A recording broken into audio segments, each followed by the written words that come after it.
साहित्य लहर में आपका स्वागत है। आज आप सुनेंगे मालती जोशी जी की कहानी हादसे और हौसले। आइए कहानी सुनते हैं। मेहंदी तो बड़ी प्यारी लगाई है। अनुजा ने रीना की हथेली सहलाते हुए पूछा। किस खुशी में? मेरे भाई की शादी है ना 24 को। कल उसका लेडीज संगीत था और आजकल तो लेडीज संगीत में मेहंदी इज अ मस्ट। कोई 7-8 लड़कियां बुलवाई थी मामी ने। धत तेरी की, मैं तो सोच रही थी तुम कोई खुशखबरी सुना रही हो। वो पिछले हफ्ते जबलपुर से लोग बाग आए थे, उसका क्या हुआ? होना क्या था, उसके यहाँ से तो हाँ आ गई थी, पर मैंने ही मना कर दिया। क्यों?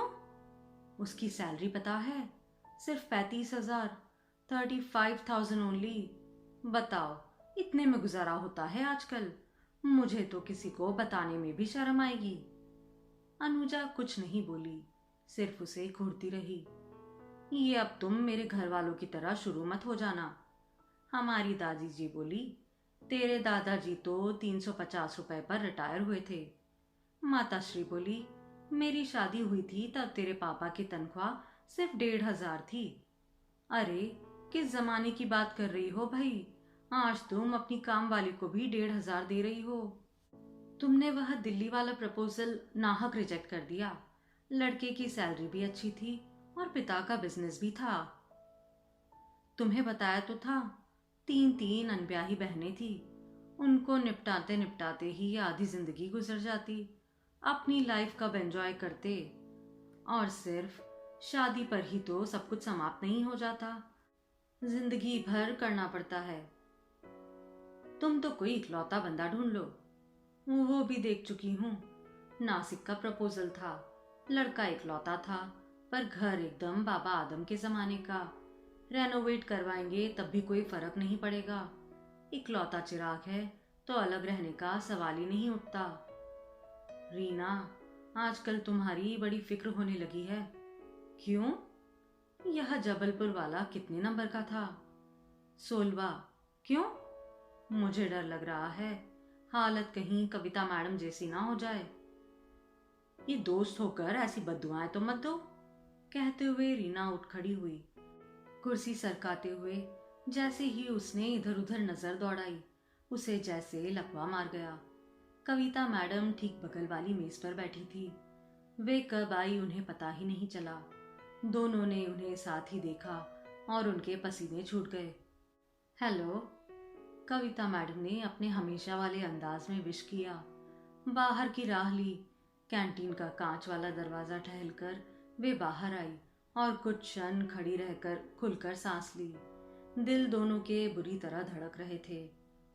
उन्होंने सुन लिया होगा ना? कितना सुना होगा? कम से कम बद्दुआ वाली बात तो जरूर सुनी होगी। तुम्हें उनका नाम लेने की क्या जरूरत थी? मैंने तो सिर्फ तुम्हें वार्न करना चाहा था, इसलिए उनका उदाहरण दे डाला। अनुजा ने रुआसी आवाज में कहा। ठीक है, अब आगे से ध्यान रखना, no personal talk in canteen. Reena दिन भर परेशान रही। कविता मैम उसकी इमीडिएट बॉस नहीं थी, पर सीनियर तो थी। उन्हें नाराज करना किसी भी तरह हितकारी नहीं था। अनुजा पर गुस्सा आ रहा था, पर उसने भी एक वेलविशर की तरह उसे समझाना चाहा था।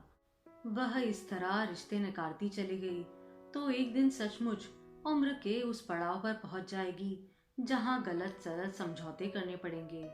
उसने तो पहले रिश्ते पर ही हाँ कर दी थी। स्वप्न जीवी उम्र थी वह, पर तब घर वाले बिफर गए थे। अपनी सुंदर, गुणी, कमाऊ कन्या के लिए वे अच्छे से अच्छा वर चाहते थे। वह रिश्ता रीना की मौसी लाई थी। यहाँ से इनकार आने पर उनका मुंह सूज गया था। कहती थी, देखती हूँ अब कौन सा राजकुमार आता है। राजकुमार ना सही, पर ढंग का आदमी तो हो। यहाँ तो एक से एक नमूने सामने आ रहे हैं। सैलरी का सवाल भी आजकल अहम हो गया है। पर्सनालिटी भी तो कुछ मायने रखती है। हर किसी लल्लू पंजू के गले में तो जयमाला नहीं डाली जा सकती।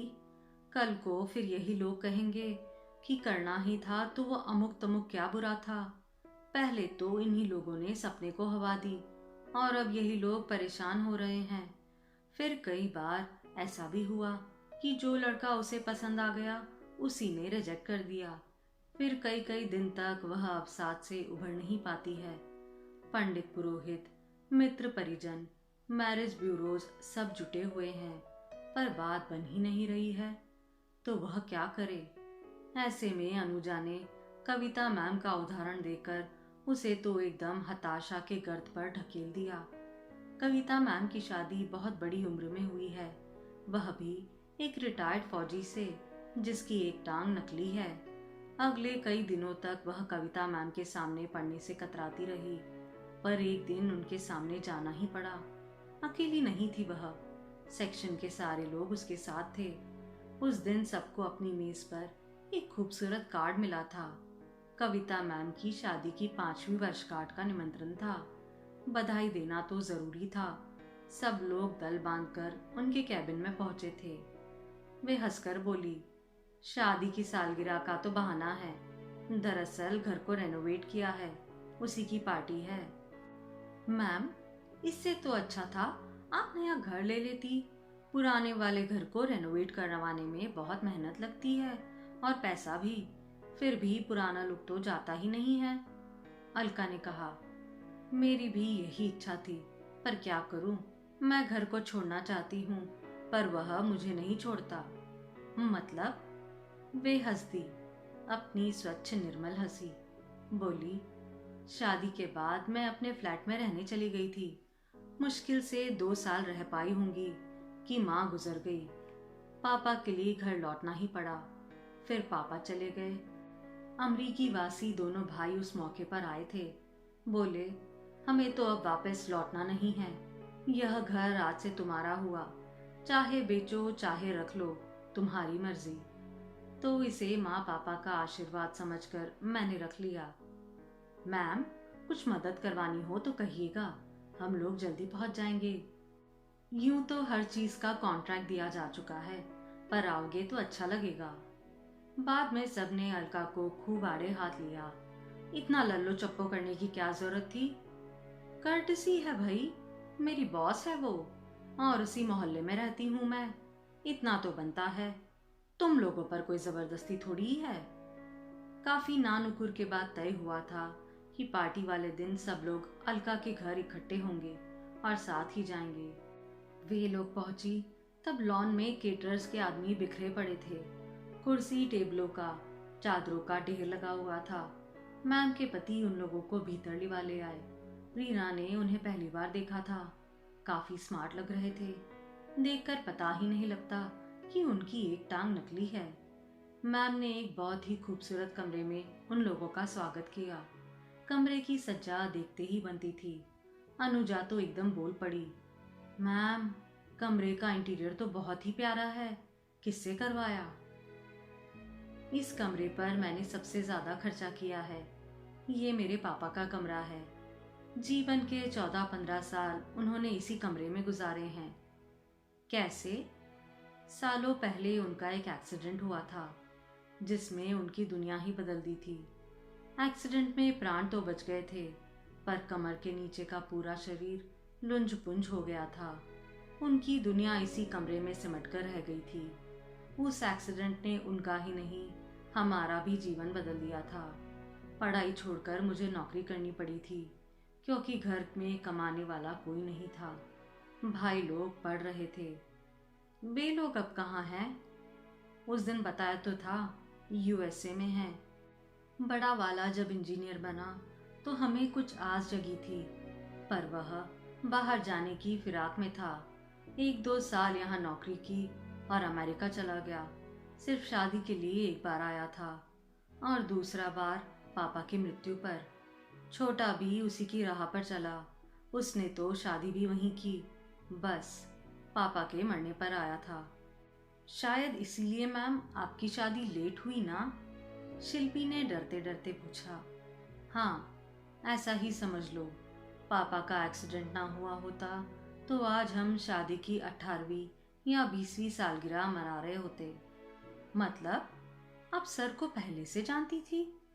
अनुजा ने पूछा। हाँ, कॉलेज से ही जानती थी। तय था कि पढ़ाई पूरी होने के बाद घर वालों से बात करेंगे।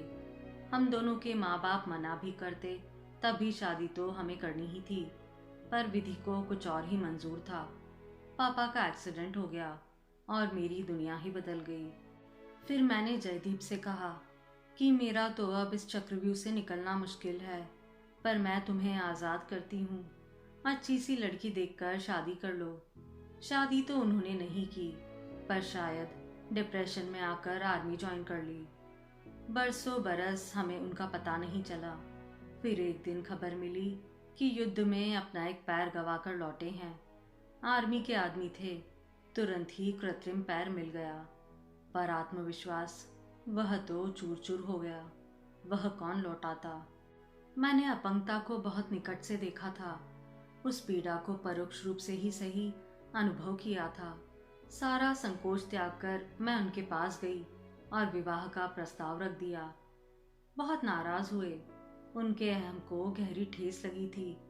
बोले, मैं समर्थ हूँ, सक्षम हूँ, मुझे किसी की दया की जरूरत नहीं है। मैंने कहा, आपको नहीं होगी, पर मुझे दया और सहारे की जरूरत है। इतने सालों से घर परिवार का बोझ ढोते ढोते मैं थक गई हूँ। आपको अब मेरी मदद करनी ही होगी।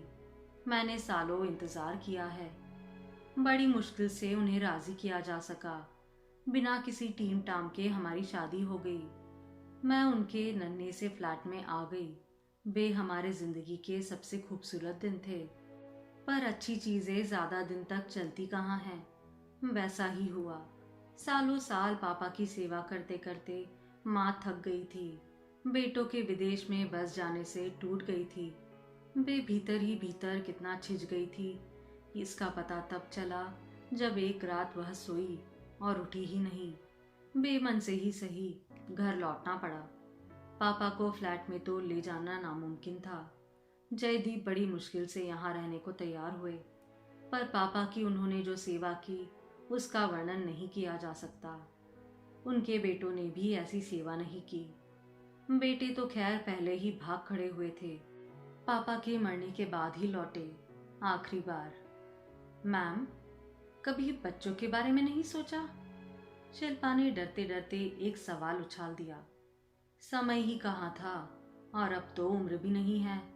खेलने खाने की उम्र में जिम्मेदारियों का पहाड़ ढोते ढोते थक चुकी हूँ। अब जाकर खुलकर सांस लेने का मौका मिला है। अब किसी नई जिम्मेदारी की कल्पना से रूह कांप जाती है। अब तो जो समय है हम एक दूसरे को देना चाहते हैं।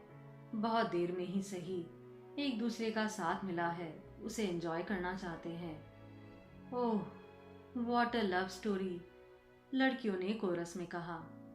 यह लव स्टोरी नहीं है बच्चों, जिंदगी की हकीकत है। शादी सिर्फ फेस लिप का मिलान या डिग्रियों की जुगलबंदी नहीं होती। यह एक एग्रीमेंट है, एडजस्टमेंट है, और एक दूसरे के प्रति कमिटमेंट है। और पनिशमेंट भी। सबने चौंक कर देखा। 3 पीस सूट में सजे जयदीप खड़े मुस्कुरा रहे थे। उनका खिला खिला चेहरा उनकी अपनी बात को झुठला रहा था। अरे वाह, दूल्हे मियाँ तो तैयार भी हो गए।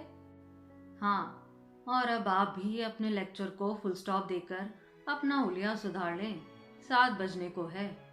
बाप रे, बोलती है तो बोलती ही चली जाती है। Poor girls, they must be bored to death. No sir, it was a pleasure, सबने एक साथ कहा, और वह एकदम सच था। आप सुन रहे थे मालती जोशी जी की कहानी हादसे और हौसले।